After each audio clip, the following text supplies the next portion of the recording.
Yeah, to my samurais and my samurettes, it's a sure bet that your health is your wealth.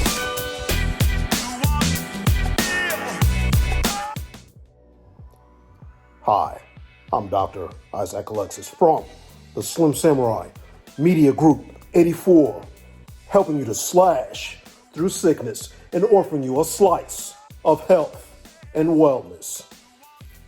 Today's topic, nutrition.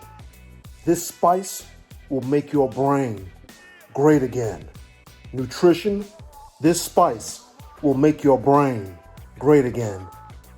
Before I continue, my samurais and samurettes, don't forget to smash the subscribe, click the notification bell, like, comment, send this to 25 of your friends and family. Comment so I know what to talk on for future topics. Let's begin. Now, my samurais and samurettes, you've heard me many times in my medical videos. We talk about depression because it's a very important topic. You've heard me review the statistics of depression.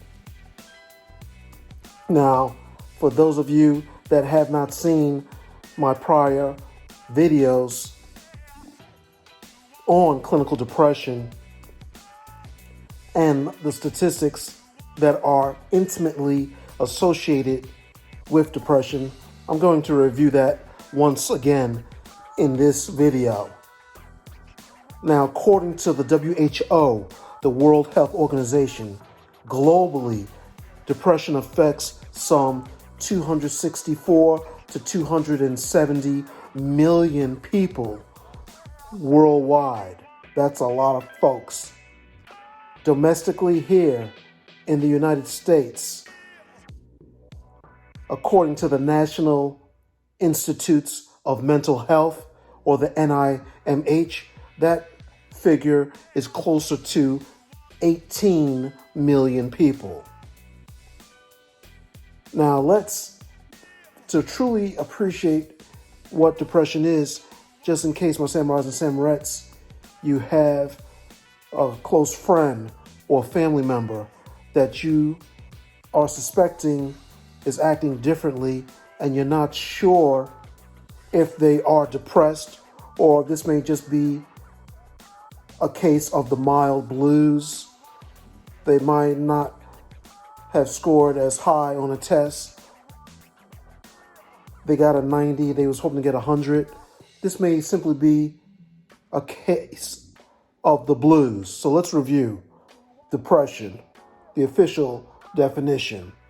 According to the Diagnostic and Statistical Manual of Mental Disorders, also known as the DSM-5, depression is a period for at least 2 weeks.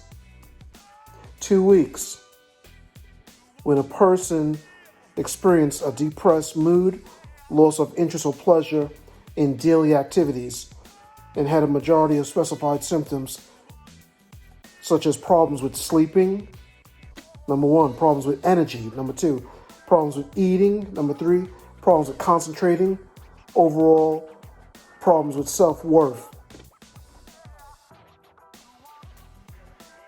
Now, problems with sleep. John was sleeping 7 hours and then woke up to go to work. But now John's sleeping 10 hours, 11 hours. And he looks like he's not interested in fishing like how he was a month ago. Changes in energy. Susan is dragging through the day. She doesn't want to go bowling with her friends like she used to. Eating. Before, Bill would eat at least a porterhouse, 16 ounces, with avocados, a garden salad, and now he doesn't even want to look at food. These are very important indicators of impending or frank depression.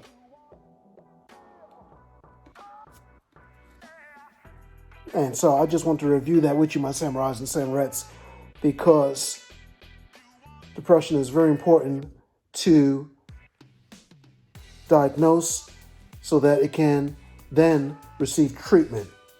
And many lives are saved when depression is adequately diagnosed and treated. The suicide rate goes down, and we, as a society, must remove the general stigma of depression. We don't shame the hypertensive being on low pressure. We don't shame the diabetic being on metformin or insulin. We don't shame the individual with coronary artery disease being on Lipitor, Plavix, what have you. And so it's very important to remove that stigma that's commonly associated with mental health. Now, I know just talking about this is giving some of you the blues. And so I got great news for you, my samurais and samurettes. There is good news. I promise. Just hang on. Now, as you remember from yesterday, clinical module that I presented, we talked about a very, very, very important spice that can help with a multitude of medical issues, from fighting inflammation with arthritis to reducing tumors in the GI tract that can possibly lead to colon cancer. And drumroll, that same spice, again, we're going to look at today, turmeric, and its role in depression. Now, in a controlled trial of 60 people with depression, they were randomized to 3 groups. One group took Prozac, another group took 1 gram of curcumin, a third group took both Prozac and curcumin. After 6 weeks,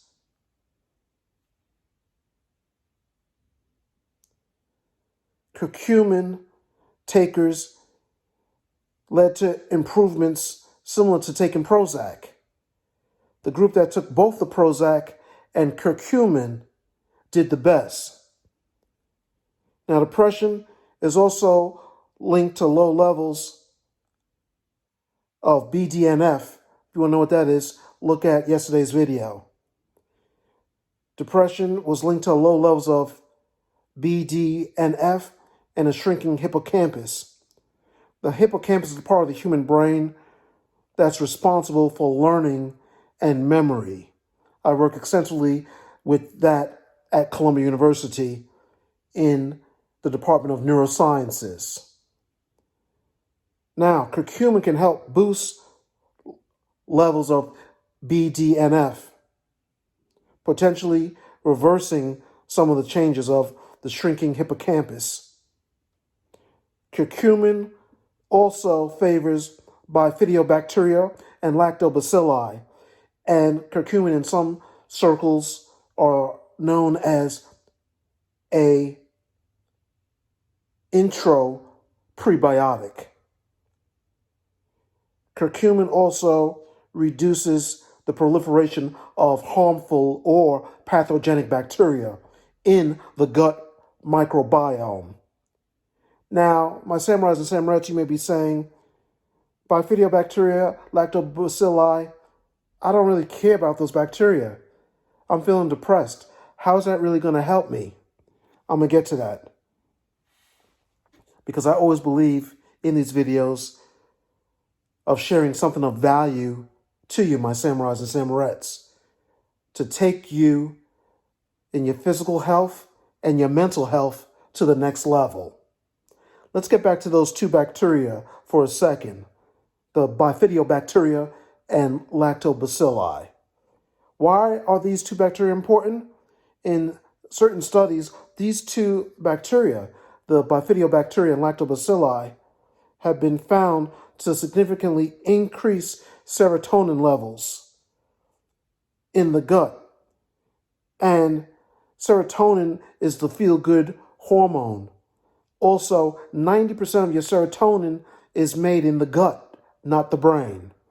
Also, a particular species of lactobacilli, known as Lactobacilli plantarum, significantly increased serotonin and dopamine in mice that were trapped in a maze and were very anxious. Well, these bacteria, the Lactobacilli plantarum, once increased, were found to decrease the anxiety in mice that were trapped in a maze.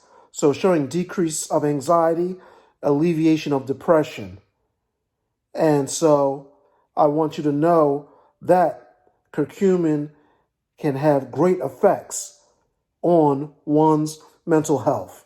When I create my salmon Jamaican style, curcumin encrusted, seared with cuchala. For those of you that don't know cuchala, look at my other video, and it discusses the great benefits of cuchala with the fenugreek.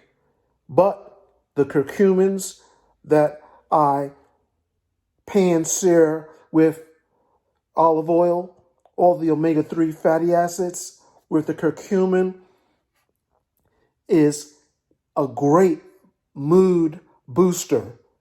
If I'm feeling in the blues, after I have salmon with curcumin, the turmeric, and the cuchala, red bell peppers for my vitamin C intake, with kale for my protein mass, and loaded with manganese, the magnesium, phosphorus, and the zinc. It's a win, win, win, win, complete circle of wins, clinically speaking, for my mental health, which helps me to create great videos for you, my samurais and samurettes, to vastly improve your mental health as well. Now, don't forget to go to Medicalwellness.blog, B-L-O-G, B as in Bob, to check out medical literature that's going to greatly benefit yourself and your family, friends, and close loved ones.